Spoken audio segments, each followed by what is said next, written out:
You augment the functionality, Mm-hmm. or there's the third option, which is the most interesting. You are using marketing to convince your customers to pay you more for custom build stuff. Right. But there has to be a lot of value for them to perceive. They have to, I mean, it doesn't have to be real value, a lot of value, but they have to think there is a lot of value. Yes. And common companies that do that are, for example, Starbucks with Yes. this customization stuff, right? There's nothing custom in the coffee you are getting out there, but it looks like it was made specially for you, and people are paying for it. Yeah, with a So, special misspelling of your name. more or less, yeah. So that's the mechanism, and it can be applied on many different levels, right? We see companies trying to sell cloud services which are customized, right? Mm-hmm. And our private data centers, it all works in the same way. There's no, at some point in evolution, there's absolutely no point in offering customized services, because all the services have to cater to the same user need, right? So they should become standardized, and offering customized services is basically exploiting the market to lock in customers. Mm-hmm. Augment. What was the first one? You mentioned there's 3 options. I'm just gonna write them down. In the product space. It's not utility, but it's in the product space, I'm gonna and move there's this feature. over. So customize, augment, or what's the last one? The first one, I mean. I think I missed the first one. No, the first one, I was saying that is in the product space, and it wasn't. Oh, sorry. I thought you were talking about that there's 3 options that you have when you're offering something in the product space. You can say that I will make it entirely custom because I want to add some features, or I can augment the solution with a side system that's going to be another dot. Yes, or you can use do, marketing. What's the third one? Marketing, right? Marketing, yeah. So marketing means it doesn't move, or what do I do? So I think he was talking about you look at it in the commodity, it's a commodity, but you want to do some work on it, right? So then the question is, he was saying, it's a commodity, but you want to add to it. What does that mean? It's either not really a commodity, it's actually a product, and you're adding a new feature. It's actually in the product space. So you just mislabeled it as a commodity. So you just move it back. It's really a product, but it's a late stage product. And this is a differentiating feature. Okay, well, I'm going to leave the notes here because I don't know how to word it. And then, or it's actually a commodity. And then if it's a commodity and you want to add to it, there's 2 different things. You're either just exploiting that commodity like Starbucks. You're finding a way to exploit it, right? Right. Or because it's a commodity, you see that it's created an opportunity for something back in the custom built Genesis to move towards product, that you can make this ancillary service leveraging that commodity.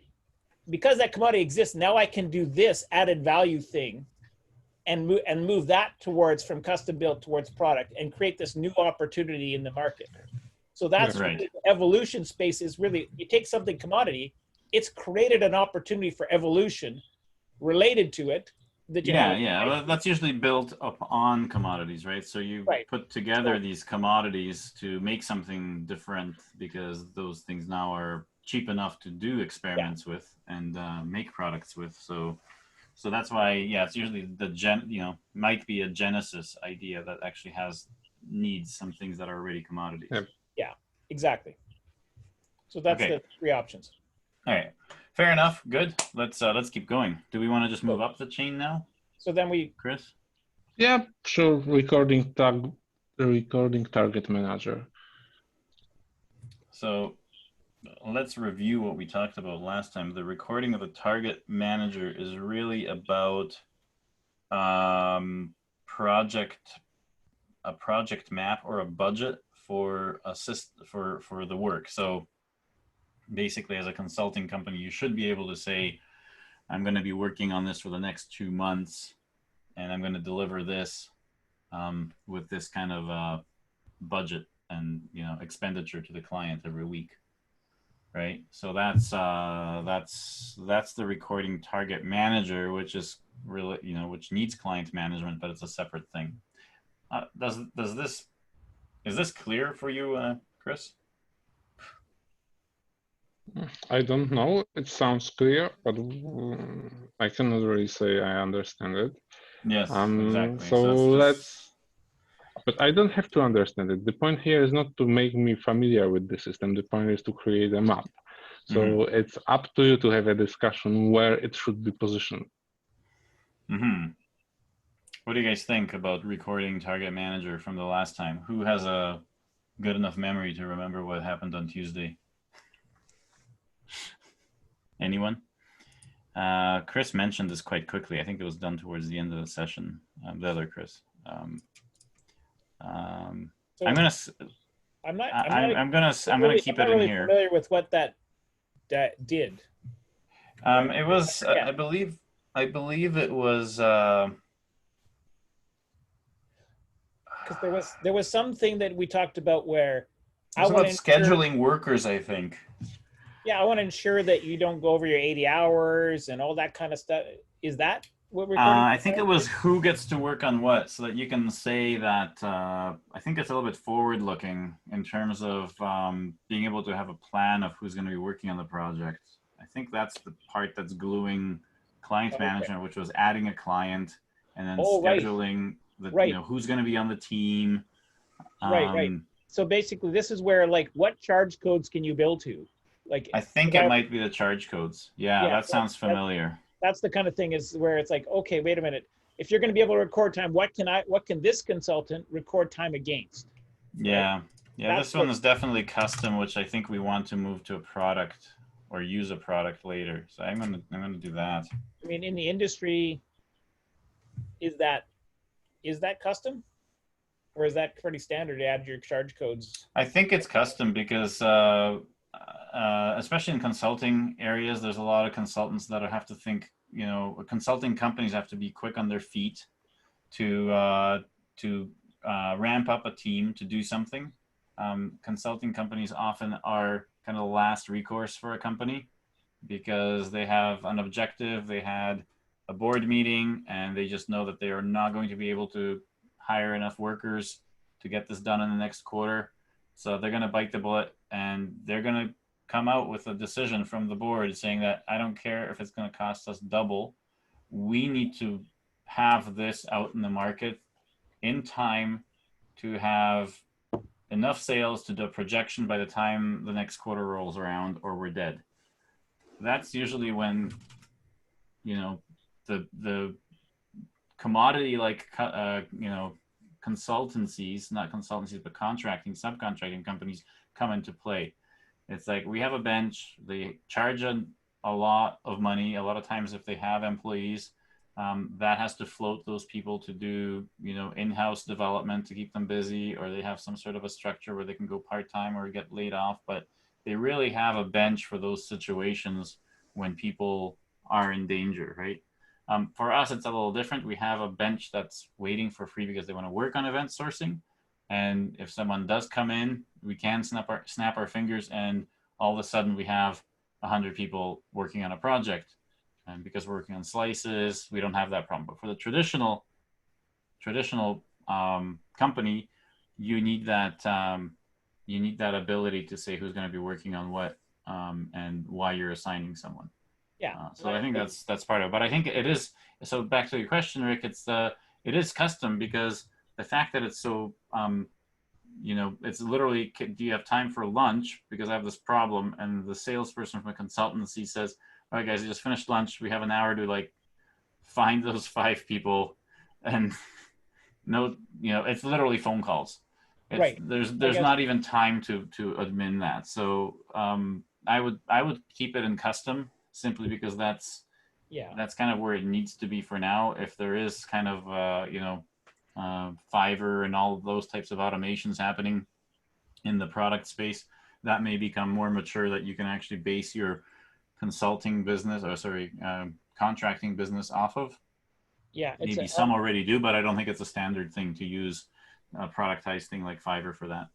Okay, so yeah, so my experience would be like I would think of I worked with the consulting group and basically there was a bunch of us and I was working on one project and there was somebody who's an expert who wasn't on the project, but they're an expert in that area, and I had a problem, so I went down in there and I said, "Can I have a conversation?" And when it went more than 15 minutes, he said basically, "Well, hold on a sec, is there a charge code I can charge this to?"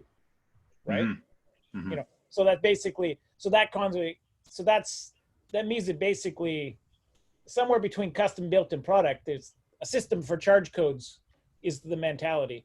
So that's kind Yes. of I think that's really what this is about. It's like, is there a charge code I can charge this to? Yeah. Should we rename it and maybe have Chris look at it again, the other Chris, to see if it makes sense? Whatever.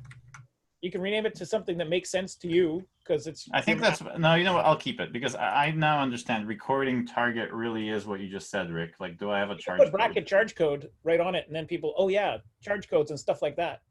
If people can't follow the map, but so the question is that a custom built in most of these organizations, or do they have? I think it so. I think it is. That's my direct experience. Maybe it's become a little bit more mature with the advent of the Fivers and the not WeWork, but what's the other one? TaskRabbits and all these other sort of platforms that are there. It's becoming a product, so it's definitely moving along. We have to identify that. You know, currently we are here. We have an opportunity to play in that market if we want and compete, and we can use the metrics from the market out there as to how Fiverr and all these places are doing in terms of their profitability and their margins. And we want to, you know, we could spin off a company to compete in that space if we think we have something that has an edge. You know, maybe our slices are going to be something that that allows a differentiator, and we can play in that space. So I'll leave that. From what you said, I say basically you're looking. It's custom built, but it's getting close to product. Yeah, and I think what I would do again, Rick, is just shorten the arrow. Your goal is to we have an opportunity to push it over the line. Because that's what I'm hearing you say. I think so. Certainly worth considering, and certainly is a lot more in that sense than any of the other points so far. So yes. As I heard Chris say so we basically record it's what our understanding is, not necessarily reality. So that's what you said your understanding is. So I think that's right. Yeah. Okay. Does that make sense? By the way, any questions from anyone else besides the loudmouths here, Rick and myself? For Chris. No. Okay. What I can say right now is that you've experienced, I think, one of the biggest value of Wardley mapping is that if you find something that is difficult to understand or unclear, it's immediately visible. And what the hell is this? and since you have this component in the custom build space, custom build is associated with high degree of uncertainty, which implies that it may be quite difficult to write a system that will do that because there may be not enough of knowledge out there in the field of how it should be done. Yeah.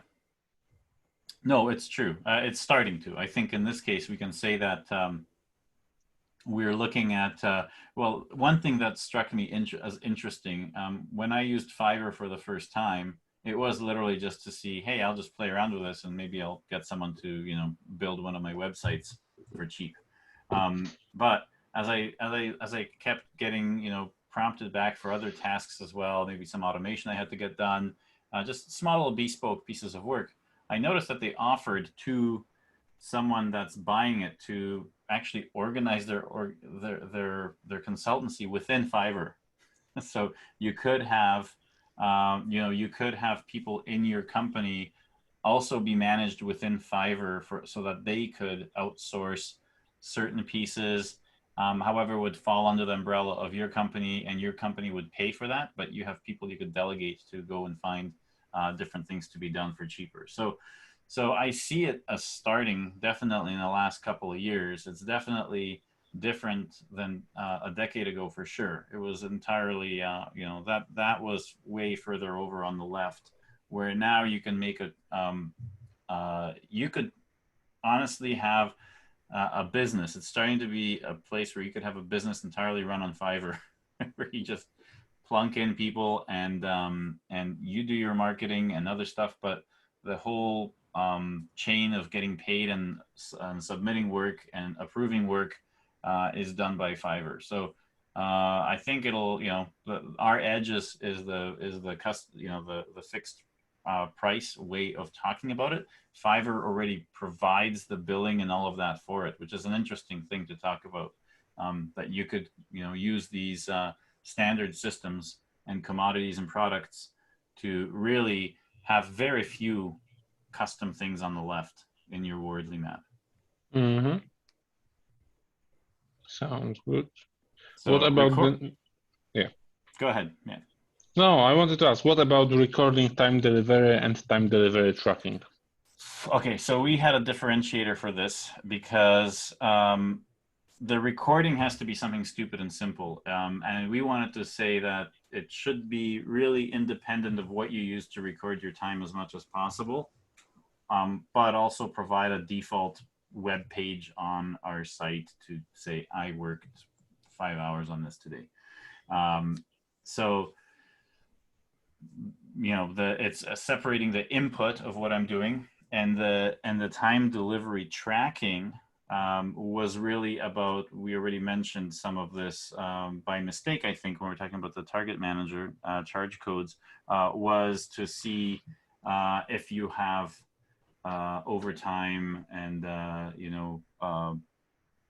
if you're over budget, so that, each individual person's working 8 hours a day, but collectively they don't know that they already went over budget for for the allotted hours for that client, right? So those are the two separate things.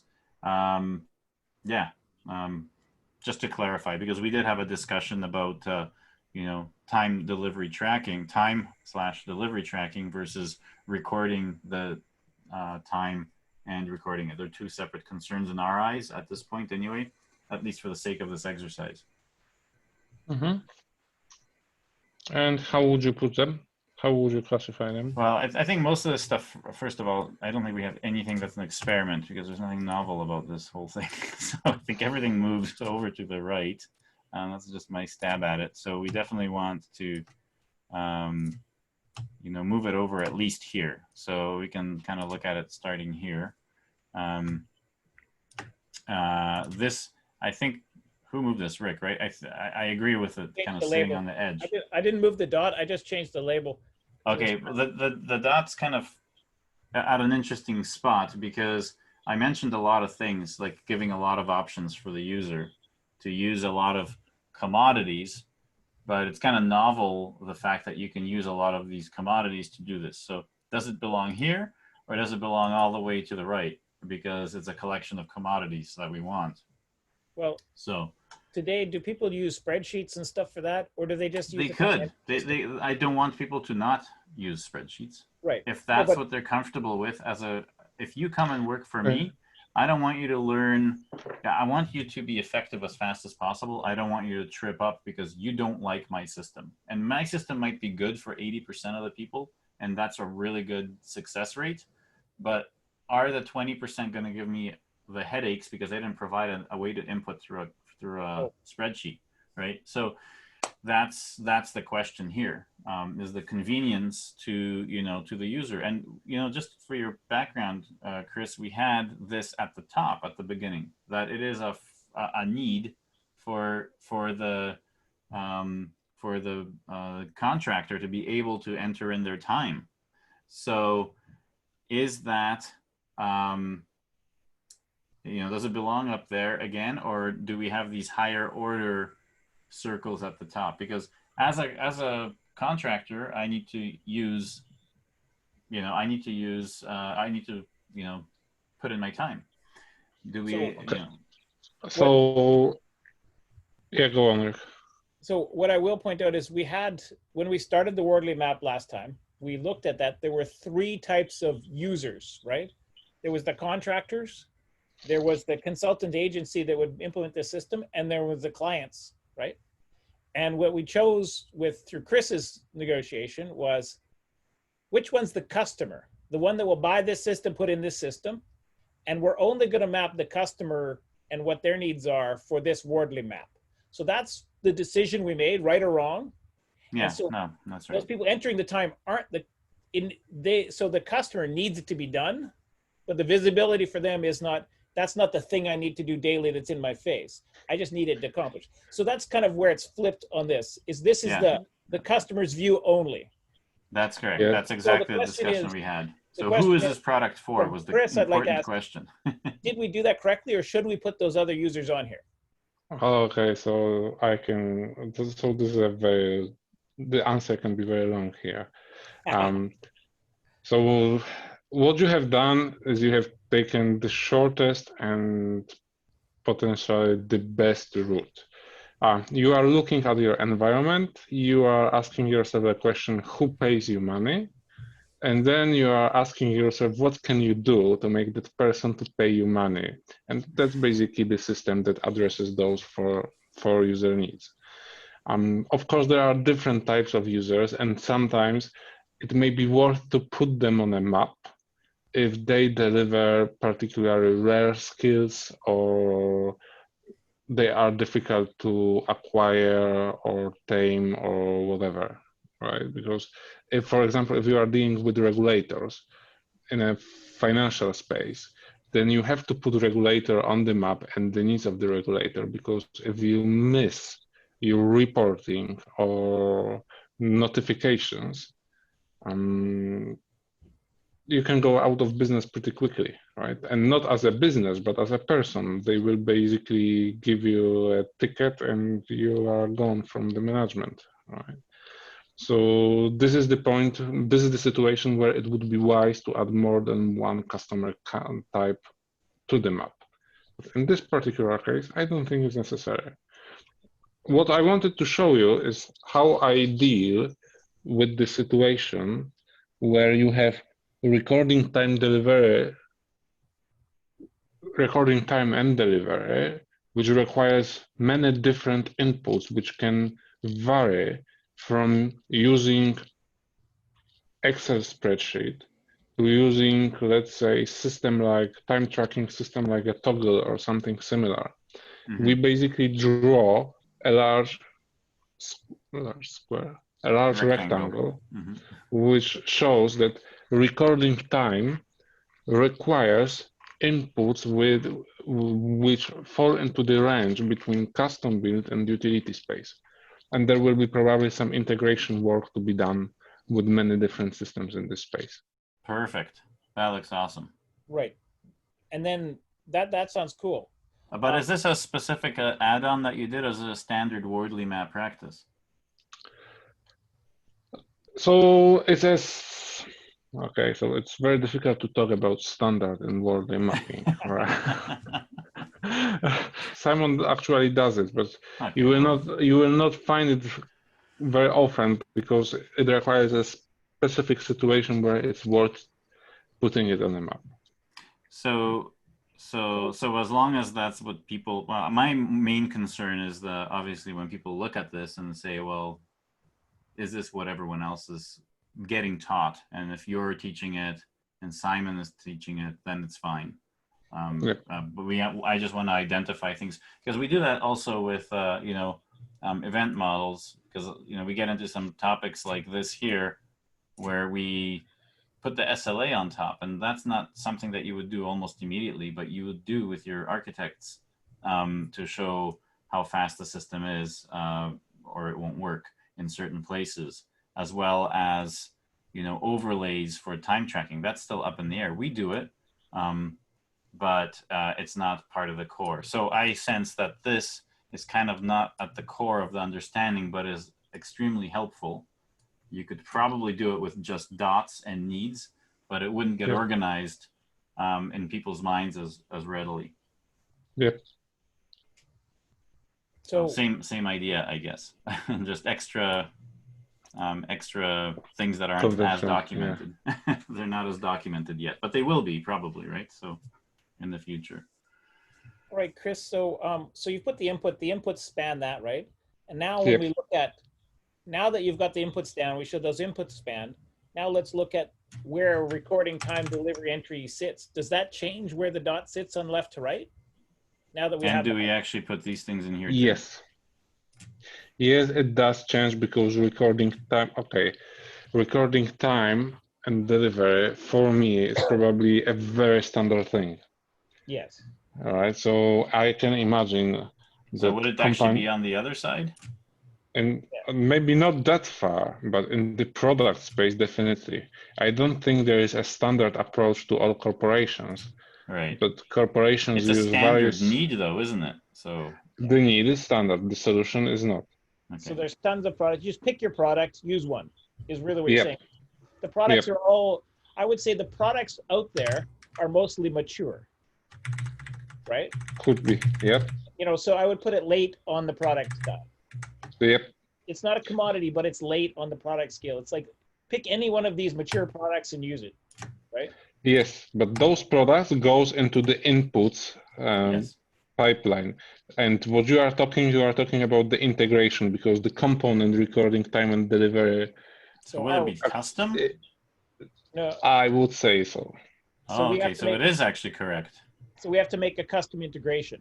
Yeah. Yep. Yeah. And actually, the more dots we have, the further left it goes here. Yeah, so Yep.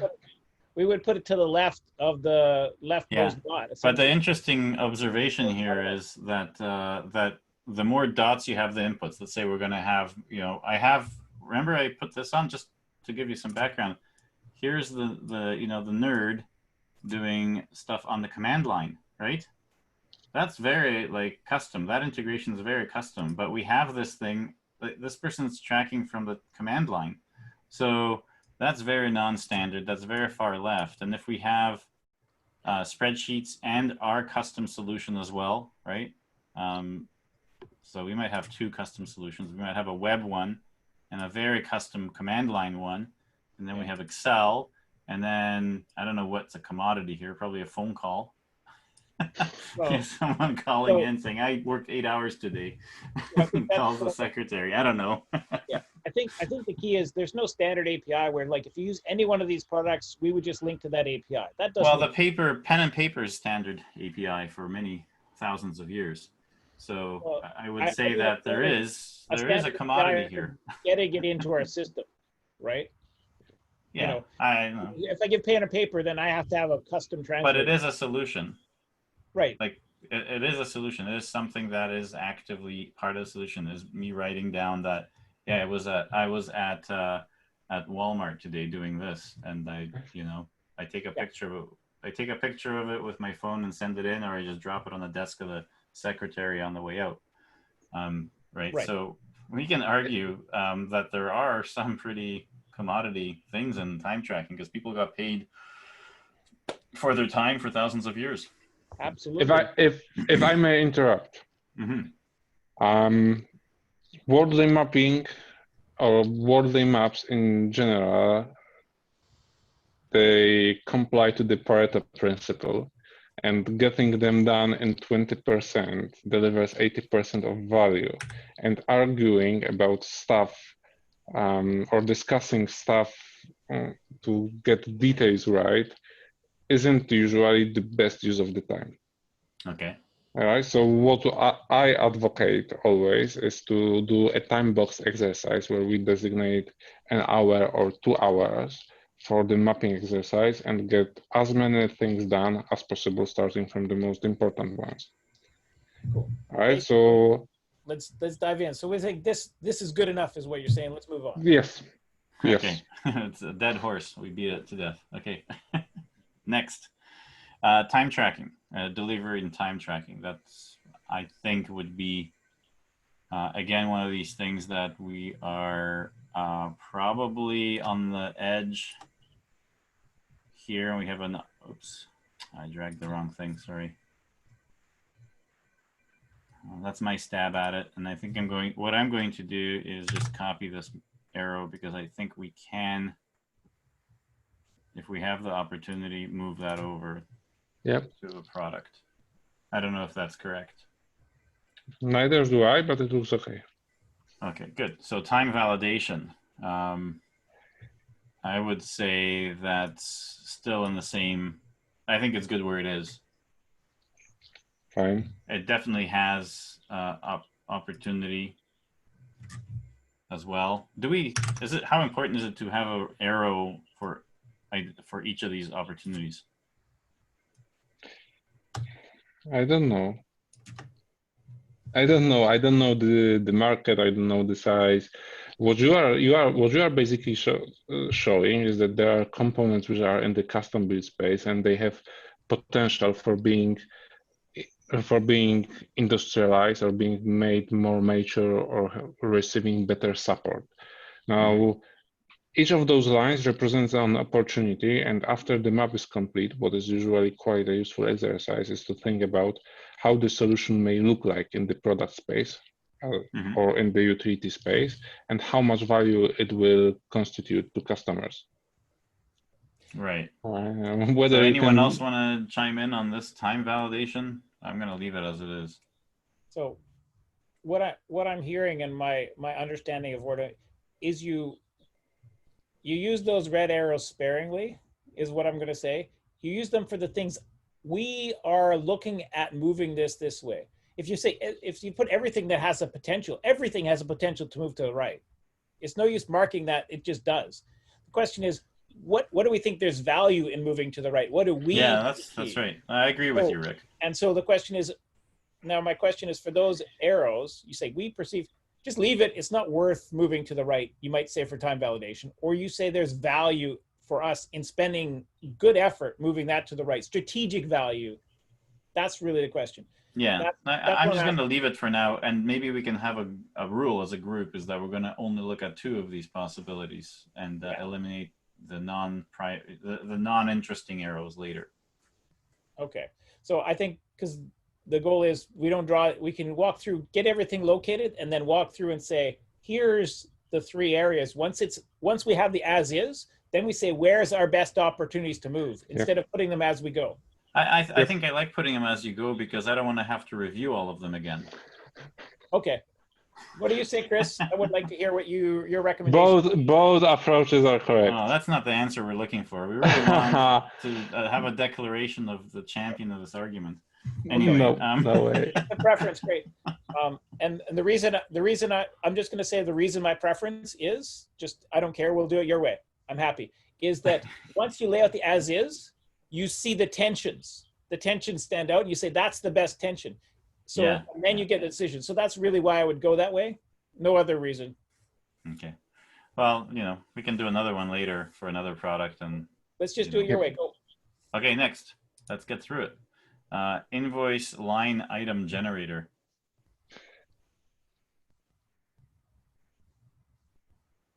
I'll leave it, and I won't put an arrow on it. What it is that's where it belongs? It's custom. It doesn't belong there. I'm very tempted to put an arrow on it, but I don't want to put an arrow on everything.